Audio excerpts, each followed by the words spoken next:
Everywhere you haven't been allowed to love you is a lie. By being willing to not judge what was arising, I got an experience and information which was only available because I was willing to not judge my aimlessness that was arising. Aimlessness is the waiting room of the true self. Anger experienced as love consciousness is love consciousness. The war cry of approval tyrants is, "Here's my truth, make it yours." And as David Hurd says, if you're doing it for other people's approval, how can it make you happy? Answer, it can't. If you're going against your truth, then no amount of fashion or stylish clothes are going to give you a good look. No belief can ever be awareness. Being, for people who want to have real lives rather than conceptualized lives lived in their heads. Your subconscious is your best and most trustworthy friend. Even if you don't realize it, everything so-called negative it has ever had to do was done to keep you safe as best it could. It's not omnipotent in the face of aggressive or controlling others, but it is loyal. Boundaries are not barriers. They are not limitations. They are choice in self-respect form. All boundaries are a yes to you, and all are positive. Choice is something that happens when you're not in your head. When you add awareness, your comfort zone becomes either your choice or your uncomfort zone. Commitment to another is merely an offshoot of commitment to ourselves. Self-love is the key to confidence, self-judgment its prevention. Confidence is the ability to confide in yourself. As you become conscious, you're moving from a way of living whereby the mind is the primary intelligence to one in which the body and your awareness in tandem is the primary intelligence and the mind is its servant. Your consciousness is primary because it is the cause of your thoughts and by extension the cause of your behavior. Just because you're doing physical things, it doesn't mean you're in your body. Just because you're doing mental things, it doesn't mean you're in your head. Are our emotions complicated? Or is it just our beliefs and self-judgments that make us think that our emotions are complicated? We've all been brought up with the lie that emotions are scary. Energetic divorce is itself inherently painless. Consciousness facilitation is easy. You just stand in the middle of a room and love people. Self-judgments are the only false limitations. Feeling a feeling is the price we pay for the information and energy which gives us greater self-allowance. Flick of the wrist, letting go is a flick of the consciousness. Effective behavior flows with ease because your ego is not the one trying to make it happen. Genius is simply the absence of second-guessing yourself.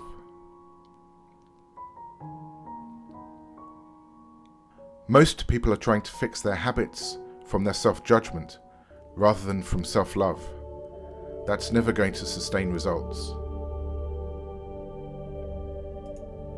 Even the way society tries to deal with habits is a bad habit.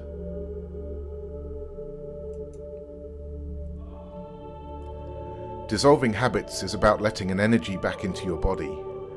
That can be unfamiliar at first.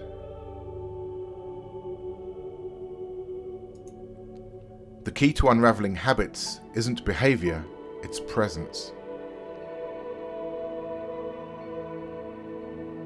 The countryside is empty and the hospitals are full. There's a big clue in there.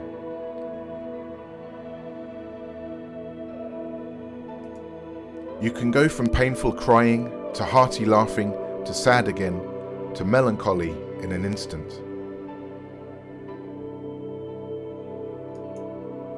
The less self-judgments you have, the less you see the illusion of your happiness depending on other people.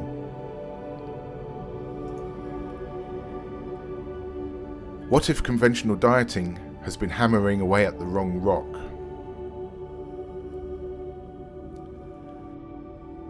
Integrity is the ultimate sign of self-belief. How do you let something go? You notice if it's at odds with your truth. We were all born with an unconditional relationship to life. We then learned a conditional relationship to life through self-judgment.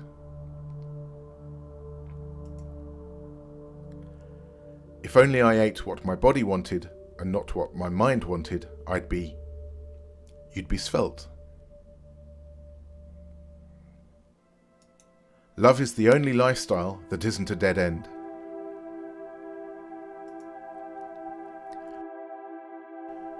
Without love consciousness, none of the other forms of love are true, real, authentic, or sincere.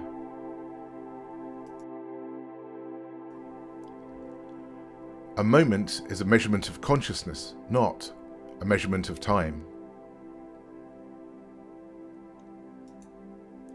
Self-belief is ultimately not just something that happens in the mind, but also in the nervous system.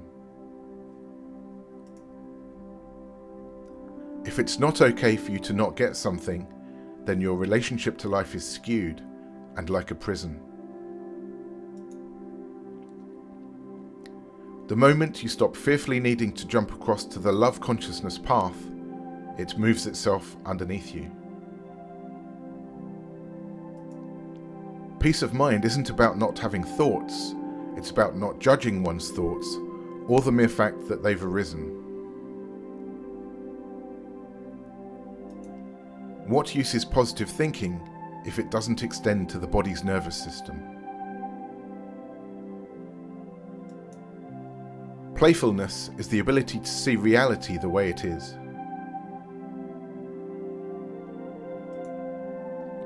Positive thinking is merely the absence of negative thinking.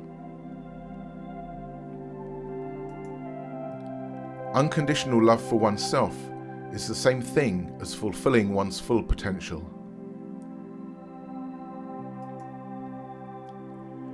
Being in self-acceptance, the gates of your power are open. Being in self-judgment, the gates of your power are closed.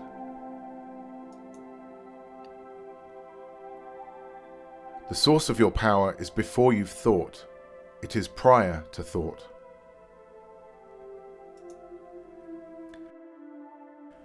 Life, or the universe, can't give to you what you refuse to receive.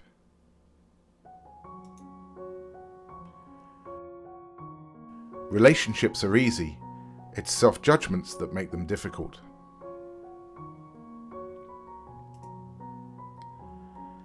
If you have thoughts which are caused by self-judgment, you can't deal with them by forcing an opposite set of thoughts.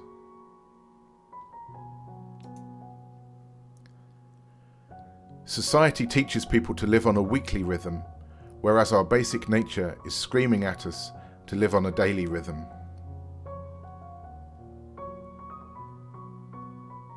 To not need anything to believe in is to believe in yourself.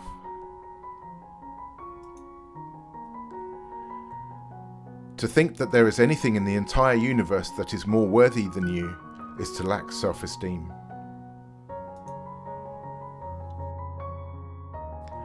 Ideally, my self-esteem is based on nothing. People seek, yearn for belief systems as if the truth of who they are wasn't on their side.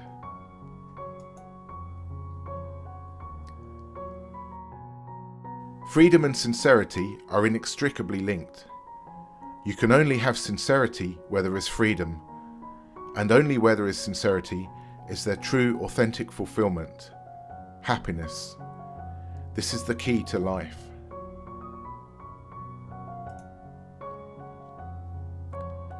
It's time for the human race to put the often into soften.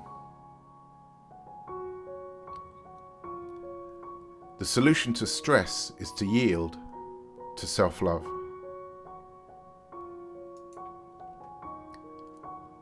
Success isn't something you find, it's something you are.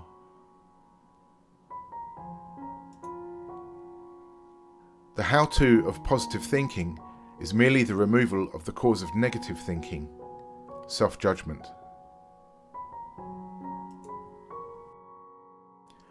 Nobody ever manufactured true love.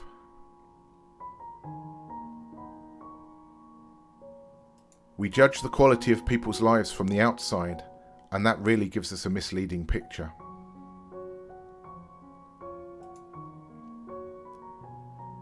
Anything that isn't love consciousness is violent on the self.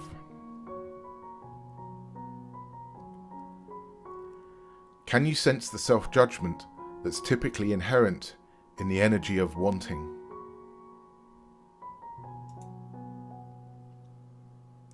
When you realize the difference between choosing something and being willing for it to be true, you will realize that unwillingness is a self-judgment and thus a self-limitation. Worry is impossible without self-judgment being present. Hi, so I hope you enjoyed those quotes, which all come from the Kissing Consciousness Handbook. That's this book here. If you'd like to get hold of a copy, it's available from about 6,000 stores worldwide.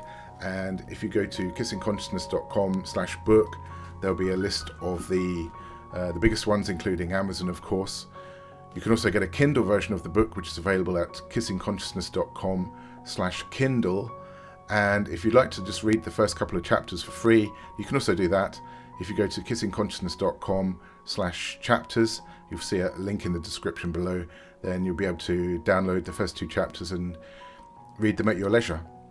So I wish you well with all that. And if there's a particular quote that you enjoyed, I'd love also to hear your stories of how they might have changed things for you, or which one your favourite was and why. So if you'd like to drop a note in the comments, then that would be great as well. And thanks for the likes and subscribes, and I'll see you another time. Cheers.